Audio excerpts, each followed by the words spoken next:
আজকে আমরা অত্যন্ত বিক্ষুব্ধ হয়ে রাজপথে নেমে আসতে বাধ্য হয়েছি। আমাদের কথাগুলো অত্যন্ত পরিষ্কার।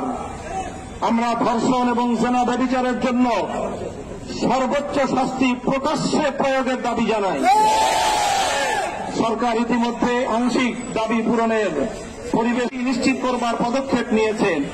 আমাদের দাবি পরিষ্কার, সেই শাস্তি জনসম্মুখে প্রকাশ্যে প্রয়োগের ব্যবস্থা করতে হবে। যেন একটা ধর্ষণের শাস্তি, একটা ব্যভিচারের শাস্তি দেখবার পর সমস্ত লম্পটদের বুকের মধ্যে ভয়ের কম্পন তৈরি হয়ে যায়।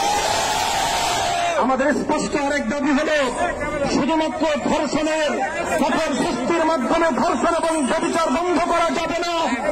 এর যে উৎসমুখগুলো রয়েছে সেই উৎসমুখগুলো বন্ধ করতে হবে। নারীকে অশ্লীলভাবে উপস্থাপন করবার সমস্ত পদক্ষেপ বন্ধ করতে হবে। মাদকের অবাধ সরবরাহ এবং চাকরির ব্যবস্থা রুদ্ধ করতে হবে।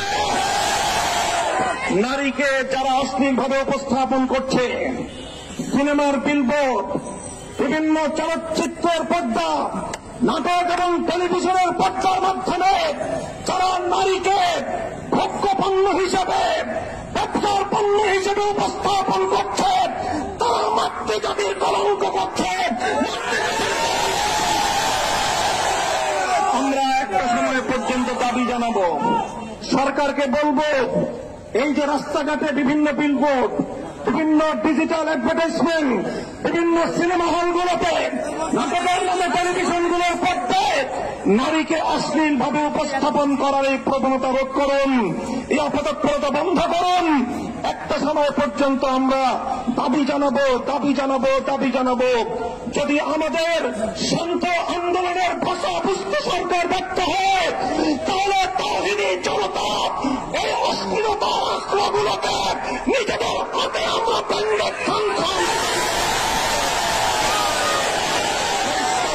বলতে চাই, আজকে ইসলামপন্থী, ইসলাম বিরোধী নাস্তিক্যবাদের দোসরেরা তারা মামুর বাড়ির আবদার নিয়ে এসেছে।